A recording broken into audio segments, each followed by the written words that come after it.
پھر اس کے بعد آپ نے دو چیزوں سے روکا، ایک تو شرک اور دوسرے تکبر.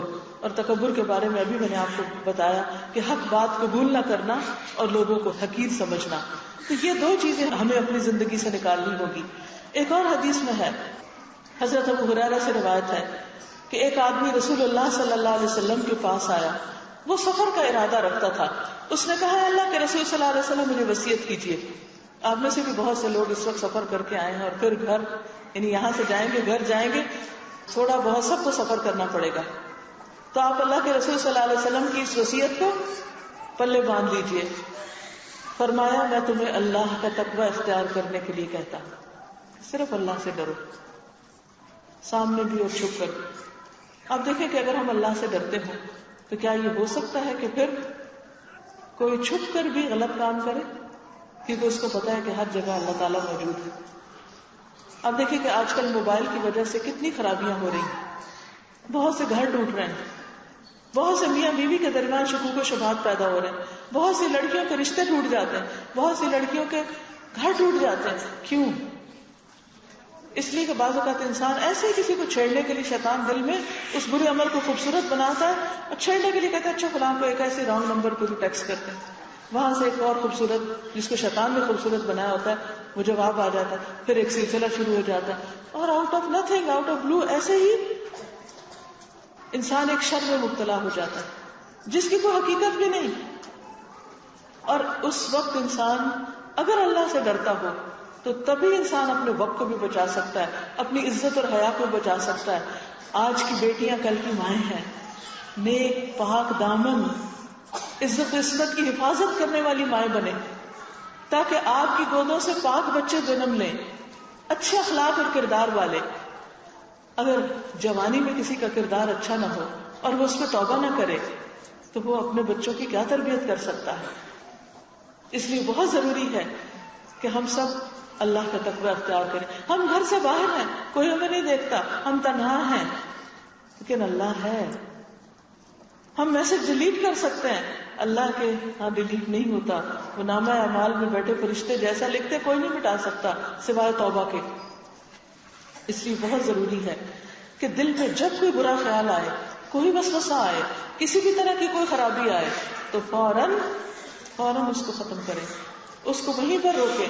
اور اللہ کا ڈر ایسی پاورفل چیز ہے کہ جس کے سہارے انسان برائی سے باہر آ جاتا ہے.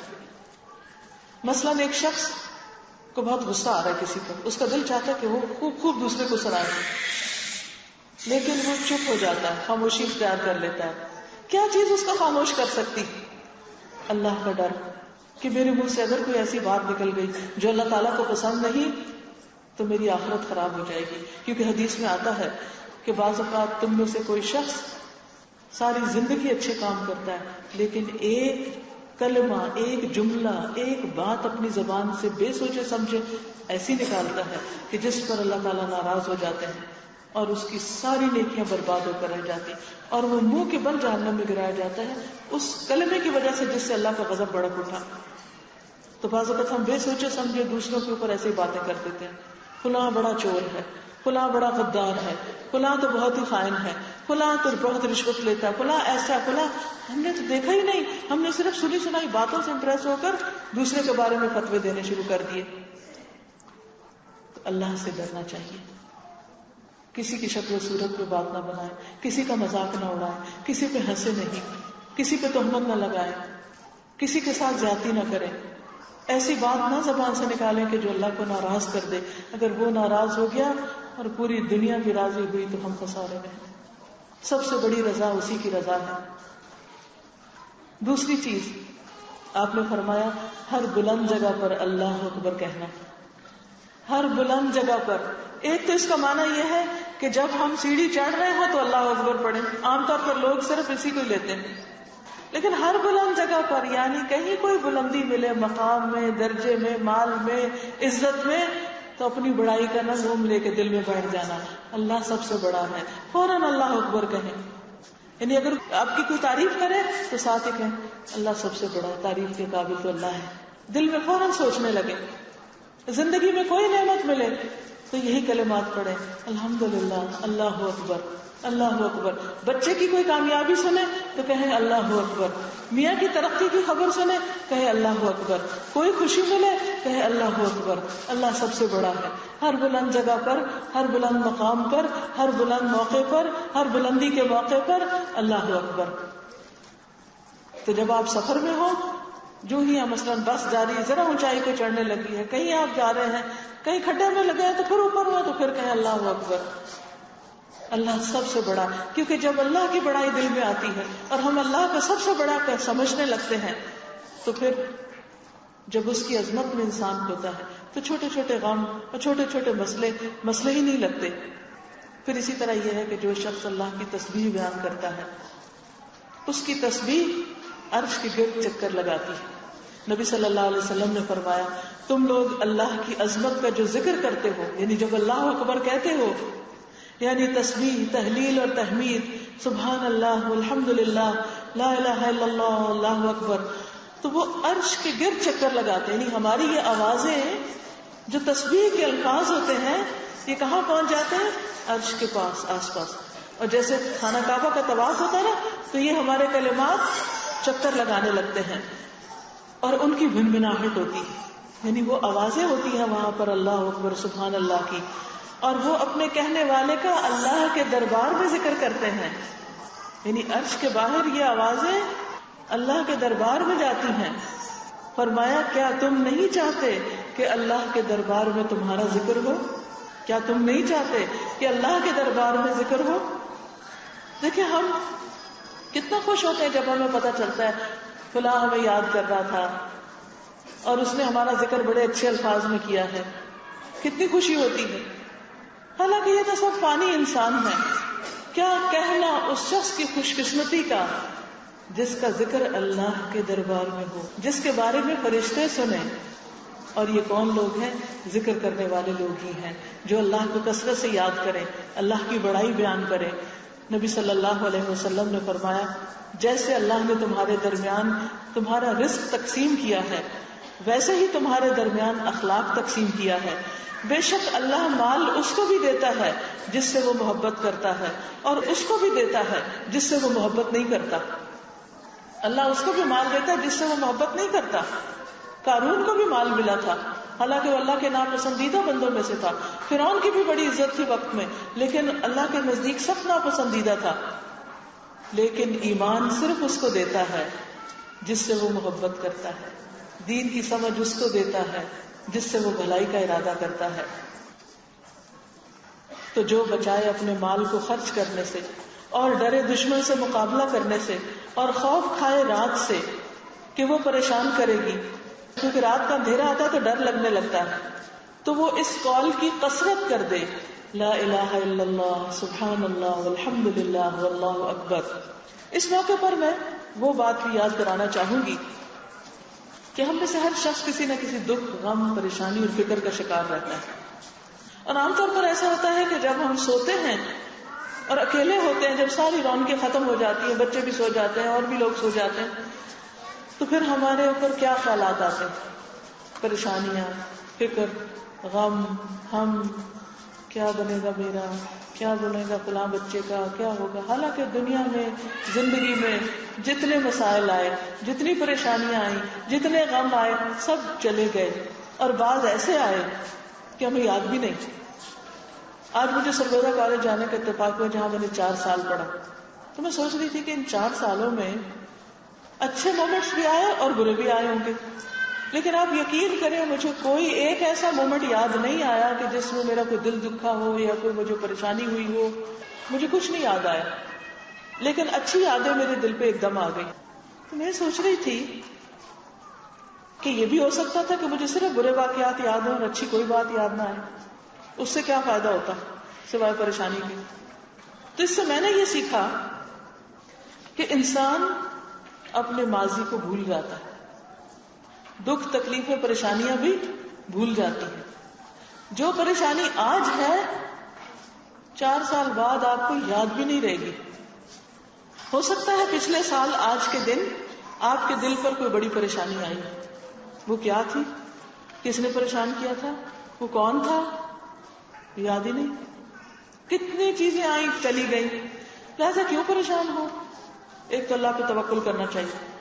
دوسرے یہ کہ بخاری کی حدیث میں آتا ہے کہ جو شخص رات کو سوئے اور اس کی اچانک آنکھ کھل جائے اور پھر وہ یہ کلمات پڑھے، الحمدللہ وسبحان اللہ ولا الہ الا اللہ واللہ اکبر ولا حول ولا قوۃ الا باللہ، اور اس سے پہلے لا الہ الا اللہ وحدہ لا شریک لہ لہ الملک ولہ الحمد وہو علی کل شیء قدیر.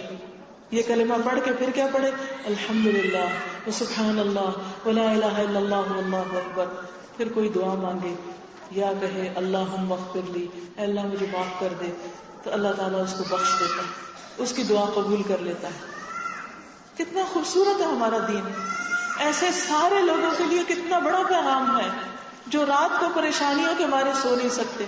آپ کو معلوم ہے اس وقت دنیا میں کروڑوں کی تعداد میں ایسے لوگ موجود ہیں جو رات کو پلز لے کے سوتے ہیں اور جو رات کو طبعی نیند نہیں سو پاتے، جن کو رات کے اندھیرے سے ڈر لگتا ہے، جن کو راتیں پریشان کرتی ہیں، جن کو راتوں کو خوف آتا ہے، جن کی راتوں میں سکون نہیں ہوتا. حل موجود ہے صحیح ترین کتاب میں، صحیح حدیث میں حل موجود ہے. یہ کلمات بھی آتے ہیں لیکن استعمال کرنے کا نہیں پتا. کیا ہم نہ چاہیں گے کہ ہمارا غم دور ہو؟ کیا ہم نہیں چاہتے کہ ہماری دعائیں قبول ہو؟ ہم چاہتے ہیں نا. طریقہ بتایا ہمارے دین نے، رہنمائی کی ہے، راستہ سکھایا ہے، ہم کو نہیں پتا اور ہم جاگتے بھی رہتے ہیں، جاگتے بھی رہتے ہیں. یہ کلمے بھی آتے ہیں لیکن اس وقت پڑھنا نہیں آتا جس وقت دعائیں قبول ہو رہی ہیں. اللہ کے دروازے رحمت کے کھلے ہوئے ہیں، وہ پکار رہا ہے کوئی جو مجھے پکارے تو میں اس کی پکار سنوں، ہے کوئی جو مجھ سے مانگے تو میں اس کو عطا کروں. لیکن کیوں آخر ہمیں مانگنے کی توفیق نہیں ہو رہی؟ کیوں نہیں دعا کر رہے؟ کیوں نہیں کہہ رہے اللہم اغفر لی کہ سارے پچھلے گناہ معاف ہو جائیں، ساری پریشانیاں اور سارے ہم اور غم دور ہو جائیں؟ اس لیے کہ روشنی نہیں، پتہ نہیں، جانتے نہیں، کرنا نہیں آتا، دین سیکھتے نہیں، اور اگر سیکھتے بھی ہیں تو عمل نہیں کرتے. دین کیوں آیا ہے؟ کس لیے آیا ہے؟ قرآن کیوں آیا ہے؟ حدیث کیوں ہے؟ نبی صلی اللہ علیہ وسلم کیوں آئے؟ سورۃ الانبیاء میں آتا ہے وَمَا أَرْسَلْنَاكَ إِلَّا رَحْمَةً لِّلْعَالَمِينَ کہ ہم نے آپ کو جہان والوں کے لیے رحمت بنا کر بھیجا ہے. اس سے پتہ کیا چلتا ہے کہ اگر آپ کی سیرت پڑھیں گے، آپ کی سنت کو پڑھیں گے، اس کو فالو کریں گے تو رحمتیں عام ہو جائیں گی، اللہ کی رحمتیں پائیں گے. جو کتاب آپ لے کر آئے وہ بذات خود رحمت ہے. قل بفضل اللہ وبرحمتہ فبذلک فلیفرحوا، کہہ دیجئے اللہ کے فضل اور اس کی رحمت کی وجہ سے ان کو چاہیے خوش ہو جائیں. لیکن ہے سب کچھ، ہم خوش ہی نہیں ہیں. کیوں خوش نہیں؟ اس لیے کہ ہم نے اس کو لیا ہی نہیں. اس لیے بہت ضروری ہے کہ ہم اپنے دین کو جانیں، اس کو سیکھیں، اس کو سمجھیں اور اپنا وقت لگائیں اس پر، تاکہ ہمارے دنیا کے غم بھی دور ہوں، دنیا میں بھی ہماری زندگی میں رحمتیں آئیں اور آخرت میں بھی رحمتیں ہوں. اور اس حدیث کے آخر میں یہ بھی آتا ہے کہ جو اس وقت اٹھے اور نماز پڑھے تو اللہ تعالیٰ اس کی نماز بھی قبول کر لیتے ہیں. تو یہ کلمات پڑھ کے، اللہ کی تسبیح پڑھ کے، یا تو لیٹے لیٹے ہی اپنے لیے دعا کر لیں یا اٹھے اور نماز پڑھ لیں. دونوں کی قبولیت کا وعدہ ہے، وعدہ. ہم میں سے کتنے لوگ ہیں جو دوسروں کے ترلے منتیں کرتے ہیں ہمارے لیے دعا کریں، ہمارے لیے دعا کریں. لیکن اللہ نے ہمیں بھی موقع دیا کہ ہم بھی دعا کریں.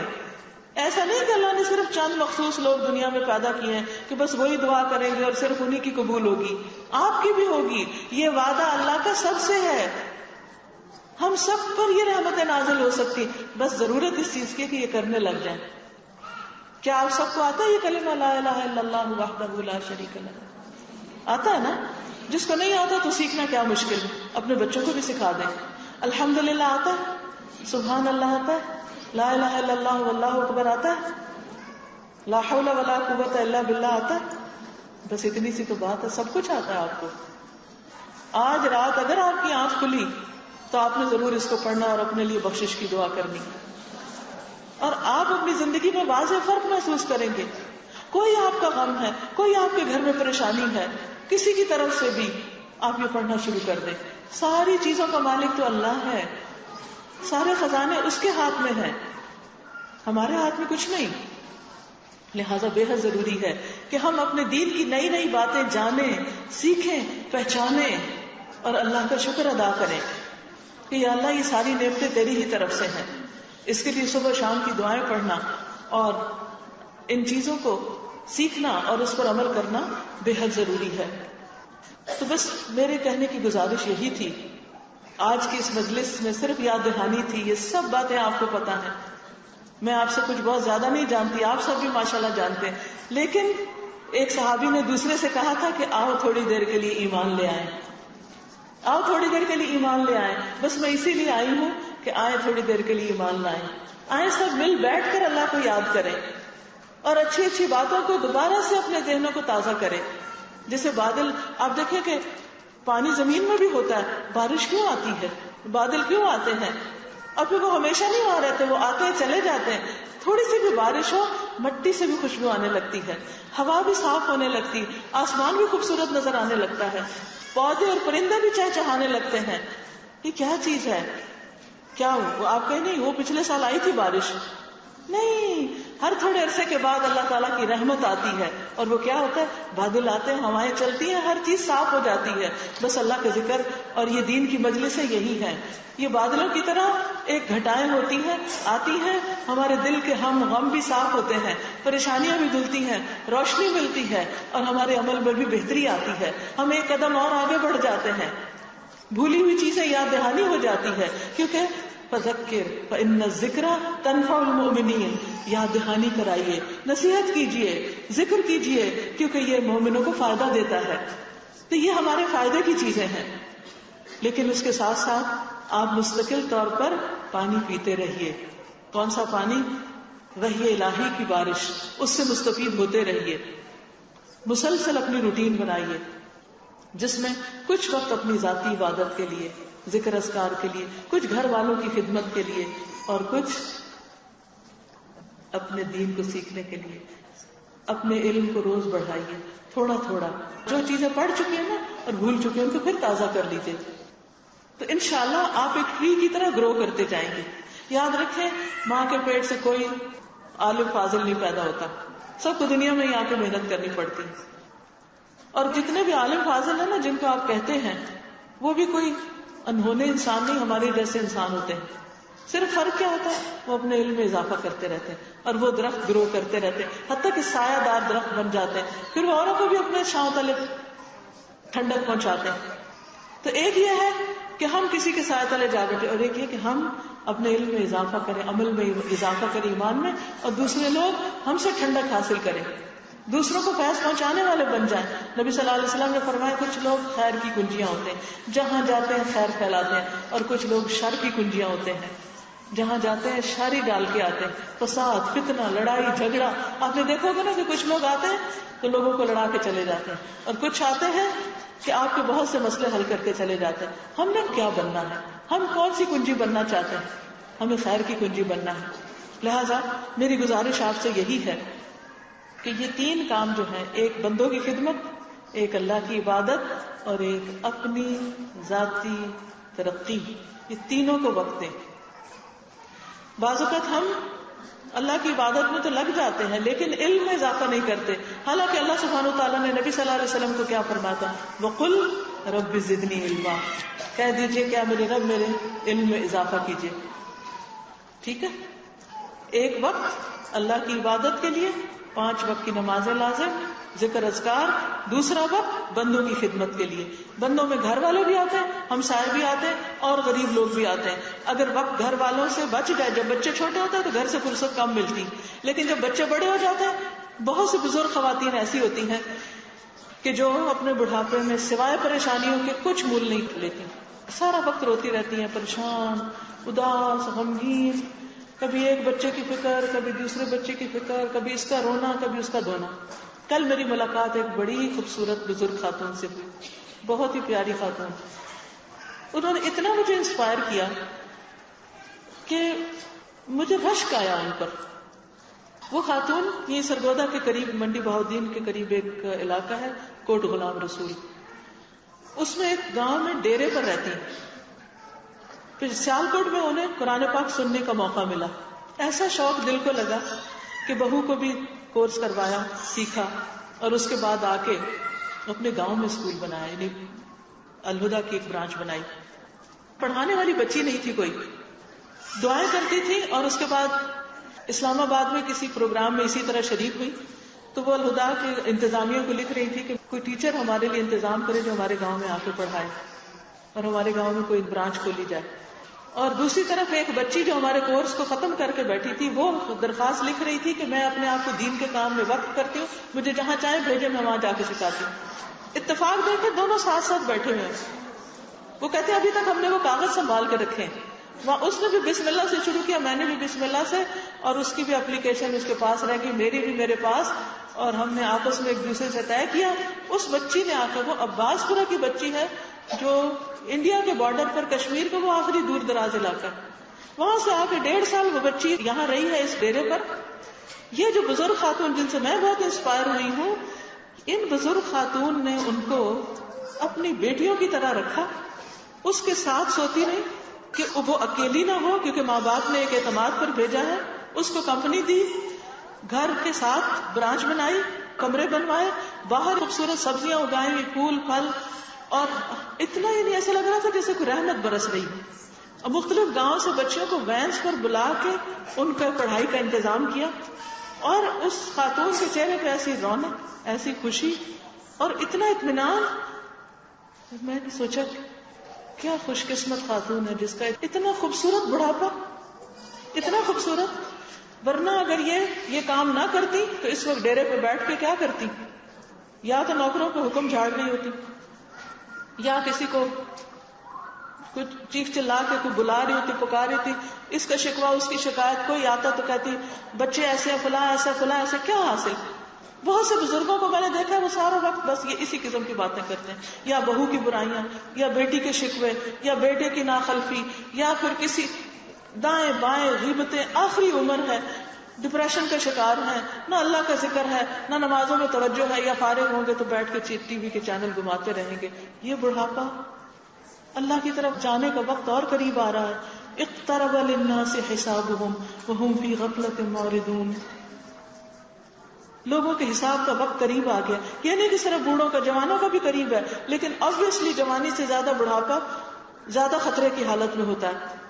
کیا یہ وقت بڑھاپا اس طرح کاٹیں گے کہ ہم فحش سین دیکھ دیکھ کے نظروں کو بھی گناہ گار کریں گے, اور دل میں بھی وہی خیالات بعد میں آئیں گے, اور نہ اللہ رسول کا پراپر طریقے سے ذکر, نہ درود شریف, نہ ذکر, نہ اذکار, نہ کچھ, اور یا پھر لوگوں کے کمپیریزن کرتے رہیں گے. کیا اس حال میں دنیا سے جائیں گے؟ نہیں, ہمیں ایسی زندگی نہیں چاہیے. ہمیں اپنی زندگیوں کو امپروو کرنا ہے. تو میں تمام بزرگ خواتین سے ریکویسٹ کروں گی کہ وہ عمر کے اس حصے کو بھی یہ نہ سمجھے کہ اب کیا سیکھنا, اب بھی سیکھنا شروع کر دیں, اب بھی لوگوں کی خدمت کریں. تو پہلا کام اللہ کی عبادت, دوسرا کام بندوں کی خدمت, لوگوں کے لیے اچھے بن جائیں, ان کی بھلائی کے منصوبے بنائیں, اور تیسرا کام اپنا بھلا سوچیں, اپنے ساتھ سچے بن جائیں, اپنی خیر خواہی کریں. اور وہ صورت میں ہو سکتی ہے جب آپ نفع مند علم حاصل کرتے رہیں.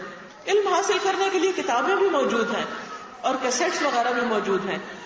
بعض الحمدللہ اسلام آباد سے ہم اسٹال لے کر آئے ہیں, مختلف کیسٹس وہاں پر موجود ہیں, جیسے یہ رحمان کے بندے, کہ اللہ کے محبوب بندے کون سے ہیں, پیارے بندے, ان کی صفات کیا ہیں, کون سے ہمارے اندر کردار کی خوبی ایسی ہونی چاہیے. آپ اس کو لے کے ایک دفعہ نہیں بار بار سنیں جب تک وہ ساری لسٹ پوری نہ ہو جائے کہ یہ ساری صفات ہمارے اندر آ گئی ہیں. کیونکہ ایک دفعہ سننے سے پتہ تو چل جاتا, عمل میں نہیں آتا, لیکن آپ اس نیت سے سنیں کہ آپ کے عمل میں آ جائے. پھر اسی طرح نماز کیا سکھاتی ہے. ہم میں سے بہت سے لوگ نماز پڑھتے ہیں لیکن نماز ان کو الٹا بدنام کرتے ہیں. نماز کو بھی لوگ کہتے ہیں یہ نمازی لوگ, ان کا اخلاق ایسا اور ان کے معاملات ایسے. تیسری چیز, آگ سے بچاؤ اپنے گھر والوں کو, اپنے آپ کو بھی اور گھر والوں کو. یہ سورۃ تحریم کی آخری آیات ہیں جس میں بچوں کی تربیت کے اوپر بات کی گئی ہے کہ کس طرح ہم ان کو آگ سے بچا سکتے ہیں. پھر اسی طرح اللہ تیرا شکر, شکر کی کچھ باتیں تو آج میں نے کی ہیں، لیکن اس میں مختلف ہے. سورۃ الفاتحہ کی تفسیر ہے اور جو ہے ہی شکر کا پیغام لیے ہوئے. اسی طرح یہ ہے کہ بعض اوقات ہم سے بندوں کے ساتھ زیادتی ہو جاتی، کوئی ایسا نہیں جس کے ساتھ ایسا نہ ہو. اگر کسی کے ساتھ آپ نے کوئی ایسا سلوک کر لیا تو معافی مانگنی چاہیے. بعض اوقات ہم زبان سے نہیں مانگ سکتے، ہم شرماتے ہیں، کہتے ہیں کیسے مانگے، کیوں مانگے، انہوں نے بھی تو ایسا کیا تھا. ٹھیک ہے نہ مانگے. جب ہم بندوں کے ساتھ زیادتی کر کے نہیں معافی مانگتے تو قیامت کے دن کیا ہوگا؟ بندوں کے ساتھ اگر ہم زیادتی کر کے نہیں معافی مانگتے ان سے تو پھر کیا ہوگا؟ اپنی نیکیاں قیامت کے دن دینی پڑیں گی. نیکیاں دینی پڑیں گی نا، کہاں سے لائیں گے؟ کتنی مشکل سے ایک نماز بھی کتنی مشکل سے ادا ہوتی. تو اچھا نہیں کہ دنیا میں معافی مانگ لیں، لیکن کیسے مانگے، کس منہ سے مانگے؟ کیا جس کی آپ نے غیبت کی اس کے پاس جا کے کہہ سکتے ہیں کہ میں نے آپ کی غیبت کی، مجھے معاف کر دیں، میں نے آپ کے بارے میں فلاں کوئی غلط بات کی تھی، مجھے معاف کر دیں؟ بہت کم لوگ. اس کے لیے ایک دعا ہے اس کفارے کے لیے. وہ کیا ہے؟ وہ اس کارڈ میں ہم نے چھاپ دی ہے. اللہم فایما مؤمن سببتہ فاجعل ذلک لہ قربۃ الیک یوم القیامہ. اے اللہ، جس مومن کو میں نے برا بھلا کہا ہو تو قیامت کے دن اس برا بھلا کہنے کو اس کے لیے اپنی قربت کا ذریعہ بنا دے، اس بندے کو اپنے قریب کر لے. اور دوسرا یہ کہ سوری کر لیں، سوری کا کارڈ بھیج دیں. کل ایک بہن نے بہت پیارا قصہ سنایا. کہنے لگی جب دین کا پتہ چلا کہ لوگوں کا ساتھ زیادتی کی ہوئی ہو تو پھر اس کا دین کیسا دینا پڑے گا قیامت کے دن. حدیث میں آتا نا کہ اس شخص کے پاس ڈھیروں نیکیاں ہوگی، لیکن ایک کو اس نے برا بھلا کہا ہوگا، کسی کو گالی دی ہوگی، کسی کو مارا ہوگا، یعنی اپنا بدلہ لینے کے لیے. تو بدلہ دینے کے لیے اور تو کچھ نہیں ہوگا. تو پھر کیا ہوگا؟ نیکیاں دینی پڑیں گی. اب وہ کیسے دیں؟ دینی پڑیں گی. تو اس بہن نے سوچا کہ کیوں نہ میں سب سے معافی مانگ لوں. کہنے لگی اب یہ بھی بڑا مشکل کام تھا. تو اللہ تعالیٰ نے ان کے دل میں یہ بات ڈالی کہ چلیں عمرہ کرنے جاتے ہیں. ایک تو وہاں جا کے معافی مانگیں گے اور اس بہانے سے سب سے معافی مانگ لیتے ہیں کہ میں عمرے پہ جا رہی ہوں، اگر میں نے آپ کے ساتھ کوئی زیادتی کی ہو تو آپ مجھے معاف کر دیں. کہتی اس طرح میں نے سب سے معافی مانگ لی. کیونکہ بندے کو پتا ہوتا نا کس کس کے ساتھ کیا کیا. ہو سکتا ہے ان کو نہ پتا ہو مگر ہمیں پتا ہوتا ہے، ہمارا دل بتاتا ہے ان کو.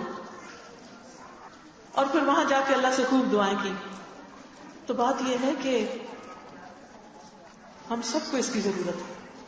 تو جب کسی سے بھی چھوٹی سی زیادتی ہو، سوری کا کارڈ بھیج کے، اور یہ نہیں کہ کارڈ ہی بھیج دیں، اس دعا کو بھی پڑھیں.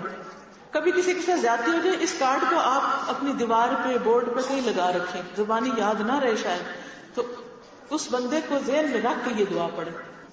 انشاءاللہ تعالی دنیا میں یہ صاف ہو جائے گا. پھر اسی طرح جب ہم گناہ بہت کرتے ہیں تو استغفار کرنا بھول جاتے ہیں. تو جو آپ قرآن پاک روز پڑھتے ہیں نا، اس کے اندر اس کو بک مارکر بنا لیں، نشانی لگانے کے لیے. استغفر اللہ کا کارڈ ہے اور اس میں یہ سید الاستغفار لکھا ہوا. اس کے بارے میں آتا ہے کہ جو شخص صبح پڑھے گا اگر اس دن کو فوت ہو گیا تو جنت میں جائے گا، اور اگر کوئی شام کو پڑھے، رات میں فوت ہو گیا تو جنت میں جائے گا. تو اس سے یاد دہانی رہتی ہے. پھر اسی طرح بچوں کے لیے، تربیت کے لیے ہر وقت ہم پریشان رہتے ہیں، ان کو کیا سکھائیں، کیا بتائیں. تو یہ کڈز لینڈ جو ایک ہماری ویب سائٹ ہے، اس کی انٹریکٹیو سی ڈی ہے، آڈیو سی ڈی ہے، اور آپ اگر اس کو لگائیں گے تو اس میں تلاوتیں بھی ہیں، نظمیں بھی ہیں. تو بچے فوراً بہت سی چیزیں یاد کر لیتے ہیں. کہانیاں بھی ہیں اس میں. تو اگر یہ آپ ان کو لگا دیں گے تو وہ بہت سی باتیں سیکھ سکیں گے. اور اگر سی ڈی ختم ہوگی اور نہ ملی تو آپ اسلام آباد سے لے سکتے ہیں، یا یہ کہ کڈز لینڈ پہ جا کے ویب سائٹ farhathashmi.com پہ وہاں سے کڈز لینڈ کو کلک کر کے تو اس سے بھی آپ یہ چیزیں دیکھ سکتے ہیں. اسی طرح ذکر و تسبیح کی بات ہوئی. یہ ذکر کا کارڈ جو ہے، یہ کارڈ یہ آپ اگر رکھیں تو اس میں یہ بتایا گا کہ 1 منٹ میں کتنے ذکر ہو سکتے ہیں، لیکن ہم کرنا بھول جاتے ہیں. تو آپ یہ کر سکتے ہیں کہ اپنے گھر میں جا کے کہیں اس کو خوبصورت طریقے سے لگا دیں، تو یہ اس سے آپ کو یاد دہانی رہے گی. پھر یہ کہ لوگ اکثر حالات کے بارے میں پریشان ہوتے رہتے ہیں. تو ان حالات میں کیا کیا کرنا چاہیے کہ ہمارے حالات بدلے، ملک کے، امت کے. تو کچھ مشورے ہیں اس میں. پھر اسی طرح جمعہ کا دن مبارک دن. ہم کو اتنے عرصے سے، بچپن سے جمعہ کا دن آتا اور گزر جاتا. آج میں ایک حدیث پڑھ رہی تھی، وہ حدیث میں نے بھی پہلی دفعہ پڑھی کہ اللہ کے نزدیک جمعہ کا دن عید الفطر اور عید الاضحیٰ سے بھی زیادہ اہم ہے. اور یہ صحیح حدیث ہے. آج پڑھی صرف میں حیران ہو گئی، کیونکہ اس دن میں ایک گھڑی ایسی آتی ہے جب دعا قبول ہو جاتی، اسی دن میں قیامت آئے گی، اسی دن میں اللہ تعالیٰ نے آدم علیہ السلام کو پیدا کیا، اسی دن وہ جنت میں داخل کیے گئے، اسی دن وہاں سے نکالے گئے، قیامت بھی جمعے کے دن کو آئے گی۔ تو بہرحال جمعہ کے دن کی کیا اہمیت ہے، جمعہ کیسے پڑھیں، اس پمفلٹ میں ساری وہ چیزیں جمع کر دی گئی ہیں۔ آپ اس کو خود بھی پڑھیں، گھر والوں کو بھی پڑھائیں، اور جو دکاندار جمعہ پڑھنے کے لیے دکان بند نہ کریں ان کو جا کر یہ دیں۔ پھر اسی طرح بہت سے لوگوں کو یہ خیال ہوتا ہے کہ شاید ان کو جن جادو وغیرہ کوئی ہو گیا ہے اور ان کو پریشان کن خواب بھی آتے ہیں۔ یہ سی ڈی ہے آصف جادو نظر کا علاج، اس کے اندر وہ پرانی آیات بھر دی گئی ہیں کہ جن کو اگر آپ چلاتے رہے تو انشاءاللہ گھر سے جن بھوت بھاگ جائیں گے انشاءاللہ۔ پھر درود شریف، ایک شخص نے نبی صلی اللہ علیہ وسلم سے پوچھا کہ میں کتنا درود شریف پڑھوں اپنی دعا میں سے، چوتھا حصہ۔ آپ نے فرمایا جتنا چاہو پڑھو لیکن زیادہ کر لو۔ اس نے کہا آدھا، آپ نے فرمایا زیادہ کر لو تو اور اچھا، جتنا چاہو پڑھو۔ اس نے کہا 2/3، آپ نے فرمایا اور بڑھا لو۔ اس نے کہا سارا ہی پڑھ لو۔ آپ نے فرمایا اگر تم ایسا کرو تو تمہارے ہر غم کا ازالہ ہو جائے گا اس سے۔ ہمیں یاد نہیں رہتا، پھر کوشش کیا کرے کہ دن کو ایک تسبیح درود کی پڑھے۔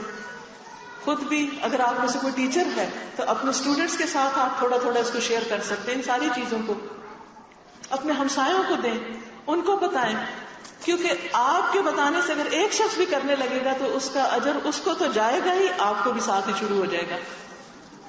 پھر اسی طرح کوئی بیمار ہو جاتا ہے تو ہم عام طور پر بڑے مہنگے مہنگے گیٹ ویل سون کے کارڈ خرید کر دیتے ہیں۔ یہ بہت ہی خوبصورت کارڈ ہے، اس میں ہم نے دعا لکھ دی ہے۔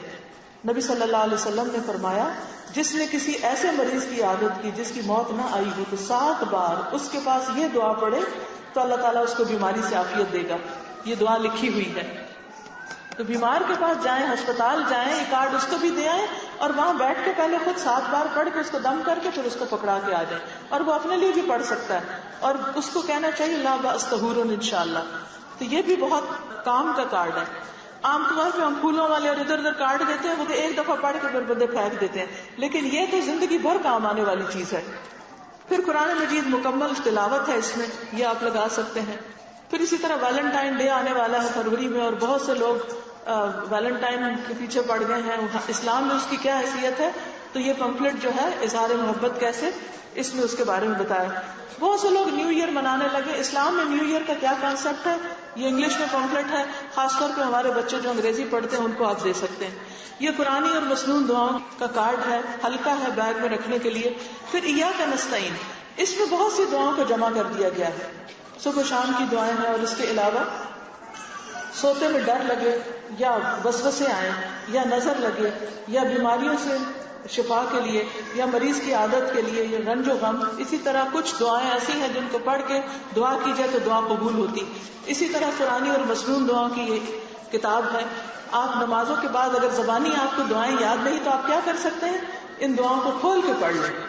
حج عمرے پہ جائیں تو ساتھ پڑھیں، کوئی جا رہا تو اس کو سوٹ نہ تحفے میں دیں، کتاب اور کیسٹ دیں تاکہ اس کا حج اچھا ہو۔ وہ حج پہ جتنی دعائیں آپ کی کتاب سے پڑھے گا وہ ساری آپ کے لیے بھی انشاءاللہ قبول ہوں گی اور آپ کو اس کا ثواب جائے گا۔ پھر اسی طرح سفر کا مہینہ ہے یہ، ہمارے معاشرے میں بہت سی بدشگونیاں ہیں، یاد رکھیں بدشگونی شرک ہے، لیکن بہت سے لوگوں کو پتہ نہیں، تو اس میں اتھینٹک احادیث کے ساتھ بتا دیا گیا اور وہ دعا بھی بتا دی گئی ہے جو بدشگونیوں سے بچنے کے لیے ہے، تو یہ اس کا جاننا بھی بہت ضروری ہے۔ اسی طرح بعض اوقات خاندان میں کوئی فوت ہو جاتا ہے، عورتیں بیوہ ہو جاتی ہیں، اب وہ بیوہ عورت ساری زندگی رونے دھونے کے سوا اور کوئی کام نہیں کر سکتی، تو ان کے لیے کتاب لکھی گئی ہے بیوگی کا سفر، کہ اگر کسی کے اوپر ایسی کوئی آفت آ گئی تو اسے کیا کیا کرنا ہے، تو یہ کتاب بھی آپ اس کو دے سکتے ہیں تاکہ اس کے لیے سفر آسان ہو جائے۔ اسی طرح میرا جینا مرنا فوتگی کے موقع پر یہ کتاب دی جا سکتی ہے کہ اس میں سے پڑھ کے بھی آپ سنا سکتے ہیں اور ان کو دے سکتے ہیں، کیونکہ اس وقت وہ گھبراہٹ میں بھولے ہوئے ہوتے ہیں کہ انہیں کیا کرنا اور کیا نہیں کرنا۔ یہ ساری چیزیں باہر اویلیبل ہیں اور آپ ان کو خرید کے خود بھی پڑھیں، دوسروں کو بھی دیں۔ دین کے راستے میں جو انسان صدقہ کرتا ہے نا، جیسے یہ کتاب خریدتے ہیں نا، تو یہ بھی ایک طرح کا صدقہ ہوتا ہے اپنا۔ کس طرح کہ جو لوگ اللہ کے راستے میں، کیونکہ یہ اللہ کے قریب ہونے کے لیے ہم یہ چیزیں لیتے دیتے ہیں، اللہ کے راستے میں جو شخص مال خرچ کرتا ہے، قرآن پاک میں تو اس کی مثال ایسے ہے جیسے کوئی ایک دانہ بوئے، پھر اس سے 7 بالیاں نکلے، ہر بالی میں 100 دانے ہوں تو ایک دانہ 700 بن جائے. اگر آپ کسی کو ایک چیز دیتے ہیں تو وہ بھی اللہ کی خاطر، اللہ کی خوشنودی کی خاطر، اس سے جو اس کا عمل بدلے گا تو انشاءاللہ آپ کو بھی ثواب ہوگا، آپ کے لیے صدقہ جاریہ بنے گا. اللہ تعالیٰ آپ سب کے دکھ تکلیفیں اور پریشانیاں دور کرے. باہر سٹال ہے لیکن بہنوں سٹال پہ آپ رش نہ کریں، دوسروں کو بھی موقع دیں. ایسا نہ ہو کہ چند لوگ کھڑے ہو جائیں اور وہ قیمتوں کے بھاؤ تاؤ پوچھتے رہے اور باقی لوگ پیچھے سے پلٹ جائیں. کسی نے سوال کیا ہے یہ جو ساری آپ نے باتیں بتائی ہیں کہ کرٹیسزم، کمپیریزن، اس چیز کو ختم کس طرح کیا جا سکتا ہے؟ مطلب ایسا کیسے کیا جا سکتا ہے کہ ہم دوسرے انسانوں کی عادت چھڑوا سکیں ان کو کسی اچھے کام لگا کر؟ یہ میں ایسے ہی تھوڑی دے رہی ہوں، یہ کرٹیسزم اور کمپیریزن اور کمپٹیشن چھڑانے کے لیے دے رہی ہوں کہ ہمیں اللہ سبحانہ وتعالیٰ کی طرف سے آئی ہوئی جو رہنمائی ہے اس سے فائدہ اٹھا کر ہم اچھے اچھے کاموں میں لگ جائیں تو ہمیں ہوش بھی نہیں رہے گی کہ کوئی کیا کر رہا ہے. پھر ہمیں کیا یاد آئے گا کہ ہم نے اور اچھا کام کیسے کرنا ہے. اگر کسی کے بزرگ اپنی اولاد سے اپنے رویوں کی معافی مانگے اور بچہ معاف نہ کرے، بزرگ انتقال کر جائے اور اس شخص کے دل میں احساس سے جرم ہو تو کیا کرے؟ اس کے لیے صدقہ کرے، اس کی طرف سے صدقہ کرے، اس کے لیے دعائیں کرے. دعا کے لیے کیا شرط ہے؟ دل حضوری. دعا کے لیے دل حاضر ہونا ضروری ہے. تو آپ سب کیا کریں اس وقت؟ باتیں دل حاضر کریں. کس کی طرف؟ اللہ تعالیٰ کی طرف. سبحان اللہ والحمد للہ ولا الہ الا اللہ واللہ اکبر ولا حول ولا قوة الا باللہ العلی العظیم. اللہم صل علی محمد وعلی آل محمد كما صليت على إبراهيم وعلى آل إبراهيم إنك حميد مجيد. اللهم بارك على محمد وعلى آل محمد كما باركت على إبراهيم وعلى آل إبراهيم إنك حميد مجيد. ربنا آتنا في الدنيا حسنة وفي الآخرة حسنة وقنا عذاب النار. اے اللہ ہمیں دنیا میں بھی بھلائیاں عطا فرما اور آخرت میں بھی بھلائیاں عطا فرما اور ہمیں آگ کے عذاب سے بچا. ربنا لا تزغ قلوبنا بعد إذ هديتنا وهب لنا من لدنك رحمة إنك أنت الوهاب.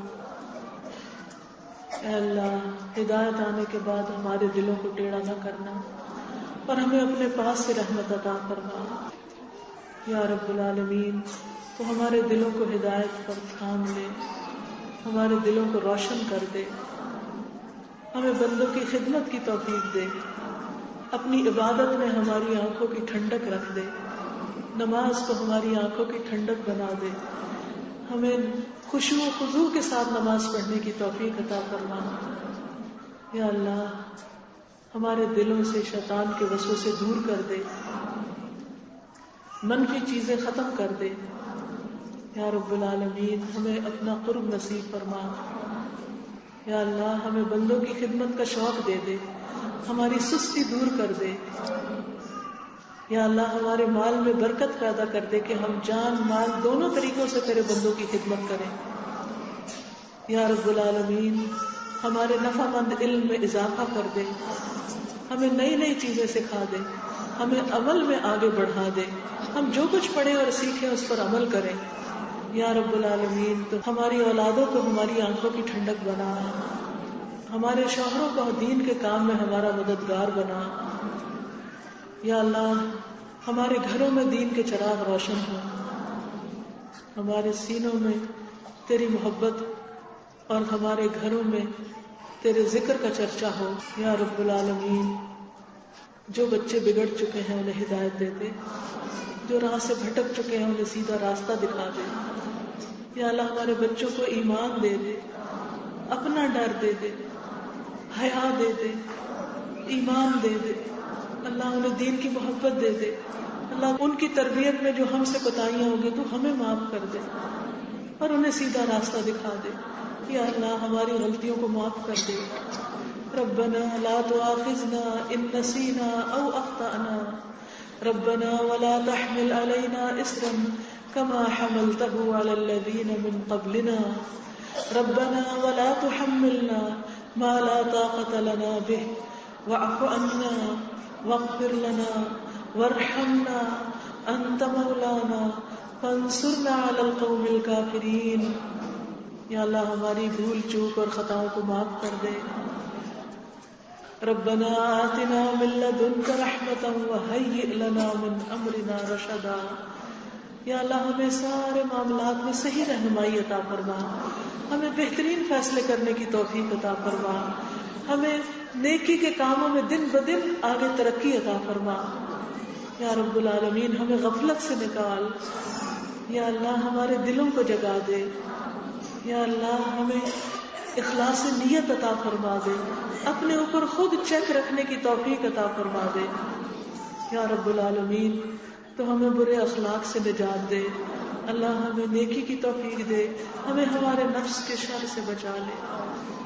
ربنا هب لنا من ازواجنا وذرياتنا قرة اعين واجعلنا للمتقين اماما. اللہ تو ہمیں رزق حلال عطا فرما, حرام سے محفوظ رکھ.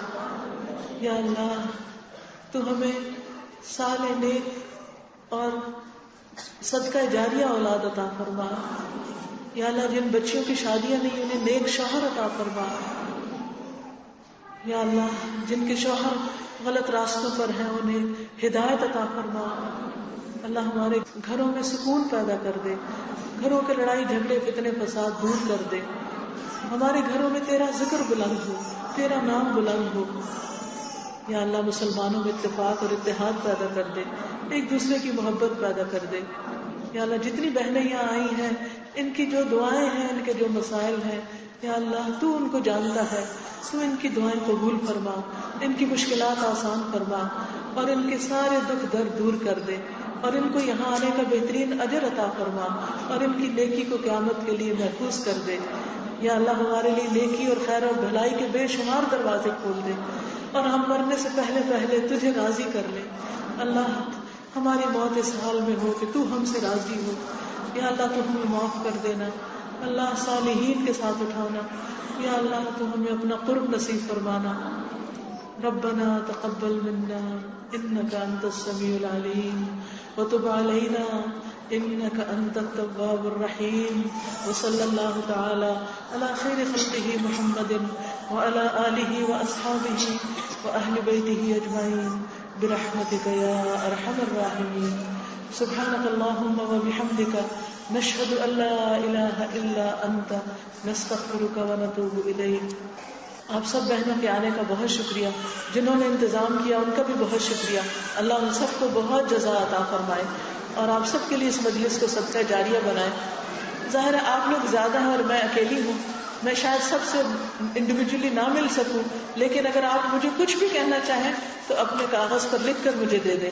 انشاءاللہ میں اس کو پڑھ کر پھر انشاءاللہ اس کا جواب دے دوں گی. جزاکم اللہ خیرا. السلام علیکم ورحمۃ اللہ وبرکاتہ.